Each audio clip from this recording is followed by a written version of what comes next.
teman-teman, jangan lupa saksikan video aku saat wawancara di Baju Ganti Factory.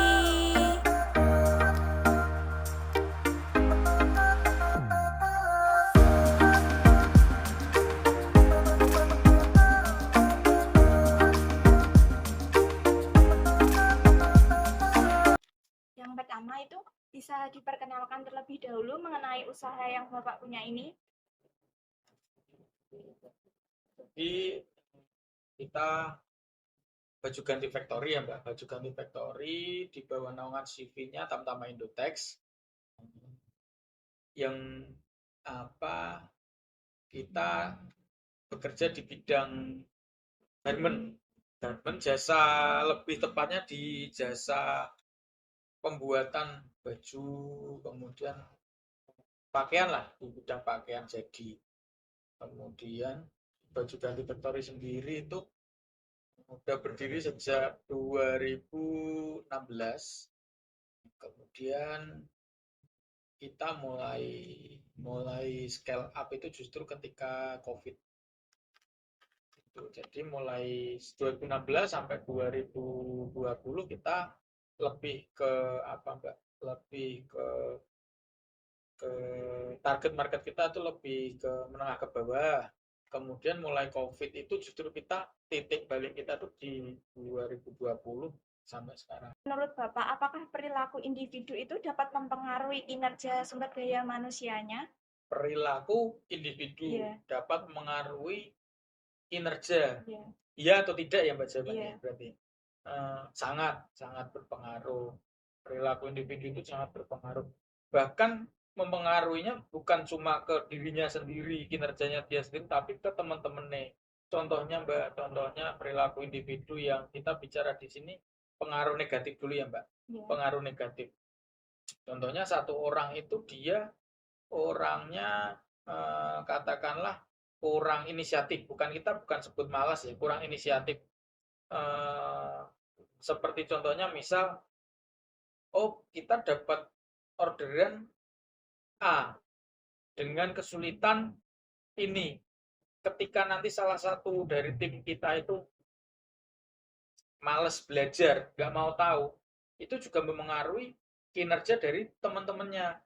Lah, dia aja itu males gitu loh. Maksudnya nggak mau tahu, nggak mau belajar. Kenapa aku harus mau? Akhirnya kinerja timnya tetap berkurang. Kayak gitu. Kemudian ada lagi yang ketika dia dari masalah rumah tangga, bukan rumah tangga, masalah dari luar, dia bawa ke tempat kerja, itu otomatis kinerjanya dia sendiri pasti sangat-sangat berpengaruh. Yang biasanya dia semangat, happy, kemudian ketika dia ada sedikit masalah di kerjaan, akhirnya nggak fokus, kemudian karena nggak fokus itu kerjaannya nggak teliti, setelah nggak teliti akhirnya salah kita, misal kita tetap kirim ke konsumen, ke pelanggan, akhirnya pelanggan komplain, kan efeknya ke perusahaan lagi. Seperti itu contoh kecilnya, tapi sebenarnya itu banyak faktor yang mempengaruhi kinerja dari SDM itu sendiri. Banyak dari faktor internal, eksternal, kemudian faktor rekan kerja, faktor banyak lah Mbak. Kemudian tadi dari sisi negatif, ketika kita bicara dari pengaruh positifnya juga banyak juga. Misal contohnya Mbak, dari salah satu teman kita tuh ada yang dia luar biasa, inisiatifnya luar biasa, effortnya luar biasa, semangatnya luar biasa. Otomatis secara tidak langsung teman-temannya di lingkungannya dia itu ikut semangat, dia ikut support.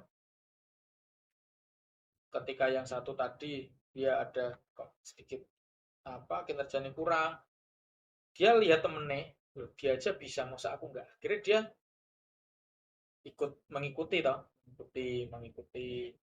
Nah, itu sisi positifnya. Kemudian misal ada yang memang dia skillnya kurang, kemudian temennya skillnya di atas rata-rata, akhirnya dia saking semangatnya lihat, saking antusiasnya lihat temennya yang bisa tadi, dia akhirnya ikut, aku tolong diajari itu kan. Jadi kinerja individu itu sangat berpengaruh sama SDM kita.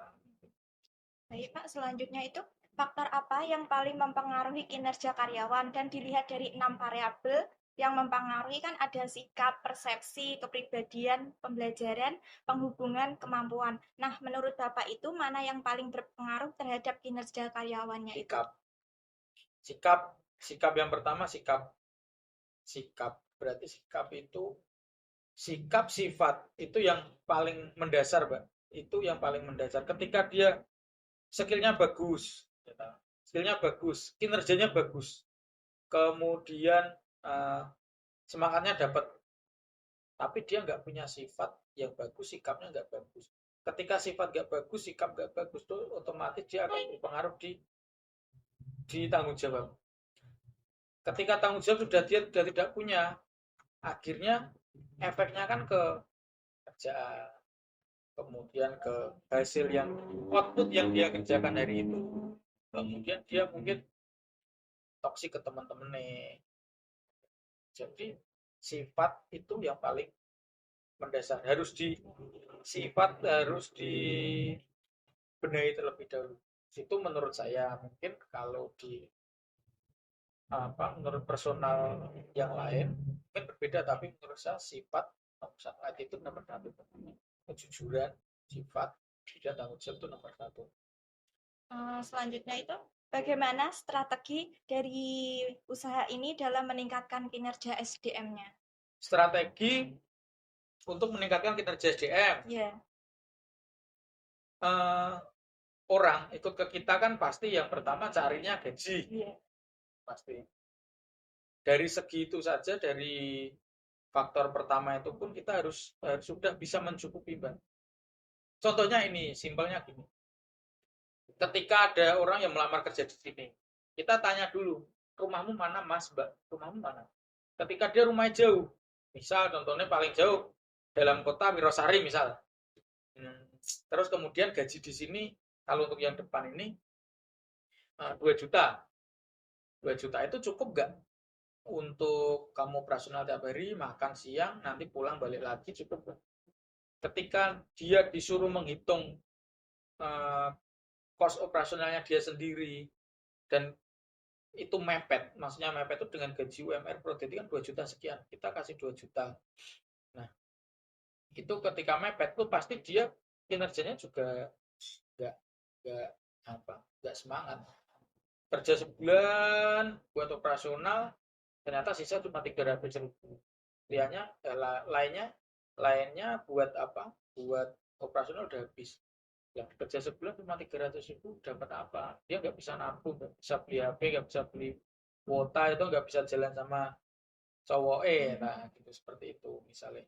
Nah, yang pertama itu. Yang kedua, bicara tentang apa tadi, Mbak? Strategi perusahaan dalam meningkatkan. Strategi. Nah, berarti kan yang pertama kita harus memberikan imbal balik yang sepadan dengan tenaga yang dikeluarkan. Yang kedua, kita berikan training untuk meningkatkan kinerja dia. Training maksudnya ini kinerja di bidang teknisnya ya, Mbak. Training dalam artian kita ajari dulu nih dari dia yang skillnya cuma 50%, biar dia bisa mendekati 100% gimana. Oh, kita cari orang yang tadi yang tak bilang fresh graduate, dia suruh nempel, suruh belajar, suruh mentoring ke bagian yang sudah menguasai.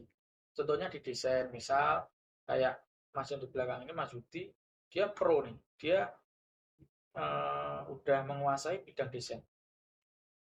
Tapi kan ketika ada orang masuk, ketika kita langsung cari yang pro yang udah bisa, itu pasti kan susah. Akhirnya kita cari yang fresh graduate yang biasa-biasa aja. Terus untuk meningkatkan kinerjanya dia gimana?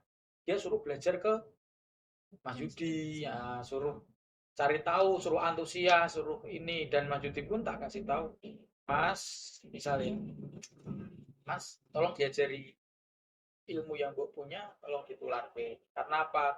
Suatu saat pasti dia bantu kinerjamu. Kamu capek, kamu libur, kamu sakit, kamu apa? nanti ada yang itu kayak gitu. Berarti semisal dia nggak punya pengalaman, kerja di sini nggak apa-apa ya Pak? Nanti disuruh. Sebenarnya nggak apa-apa, tapi itu tadi PR kita sebagai owner itu pasti lebih berat Iya. karena yang pertama dari nol kita harus ngajari lagi satu-satu. Tapi lebih amannya kita ya bukan dari nol yang nol banget. Maksudnya contohnya nih, dia sekolah pertanian di sini langsung suruh desain kan? Nggak nyambung sama sekali. Pasti dia juga nggak bisa. Maksud kami itu dari nol misal di sini diarahkan ke desain, nanti dia diambil dari SMK yang memang bidangnya di desain grafis atau komunikasi visual dan seperti itu. Terus skill apa yang dibutuhkan dari perusahaan ini? Untuk SDM, Ya. tergantung bidangnya Mbak, tergantung bidang.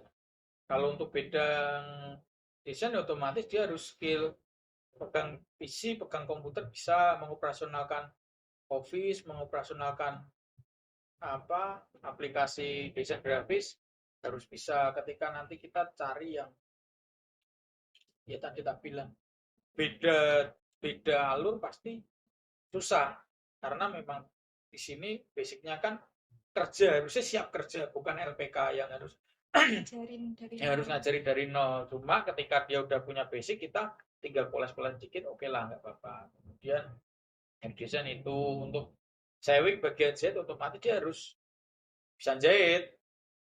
Pernah pengalaman Mbak, ada yang lamar, ada lowongan jahit, udah pengalaman jahit, udah jahitnya di apa? Ini bener serius, nggak ada yang kan jahit itu loh pakai jarum loh Mbak, dom Pak, itu Mas. Kan yo terus yo terus gak bisa berkata-kata tambah gak bisa berkata-kata kita. Kok ngonomen ya lah gitu. Tapi di sisi lain setelah tak pelajari karena memang minimnya lapangan pekerjaan, susahnya kita cari makan, semua mahal itu kan berpengaruh. Tak tanya ibu atau mbak ini latar belakangnya gimana. Oh saya ditinggal suami, meninggal, saya punya anak dua, nggak punya pekerjaan dan lain-lain, rumah saya jauh, tapi saya nggak bisa kerja, nggak punya skill. Kalau jahit cuma bisa itu toh. Akhirnya ya itu tadi kita ya dengan berat hati nggak bisa terima karena memang kita di sini bukan LPK yang pertama. Yang kedua, nek dia nggak punya skill kita taruh di sini, nanti dia ya itu tadi akan berpengaruh ke teman-temannya. Dia kalau energi positifnya yang bisa mempengaruhi dia, tapi ketika yang negatifnya yang lebih kuat kan kita seperti itu. Selanjutnya Pak, untuk job description sendiri, menurut Bapak semisal ada karyawan nih yang kemampuannya itu tidak sesuai di bidangnya, nah itu apakah akan berdampak terhadap kinerjanya dan apa yang akan Bapak lakukan terhadap hal tersebut? Ketika ada orang masuk, Ya, job desk-nya tidak sesuai dengan kemampuannya. Pengalaman juga nih Pak. Itu berarti tergantung di mindset-nya dia. Dia mau belajar nggak? Ketika orang itu tidak bisa, tapi dia dikasih kesempatan, itu hanya ada dua pilihan. Dia mau ambil kesempatan itu dengan cara belajar, atau dia mundur. Kalau dia mau belajar, walaupun dia bukan job desk-nya, aku nggak bisa admin nih, nggak bisa office, tapi aku tahu sedikit tentang office, iso ngetik, iso bikin spasi, bisa save as, bisa ekspor ke PDF, tapi aku nggak tahu job desk-nya sebagai admin apa. Oke, kita terima. Selama kamu mau belajar, kita bikin SOP, kita kasih tahu SOP-nya ini, kita kasih tahu job desk-mu tuh ini. Nanti kalau ada orang masuk, pesen, yang kamu lakukan pertama tuh ini. Terus habis itu nanti kamu lakukan ini sampai nanti kamu barang itu diterima sama pelanggan. Jadi itu tergantung individunya. Dia mau belajar nggak?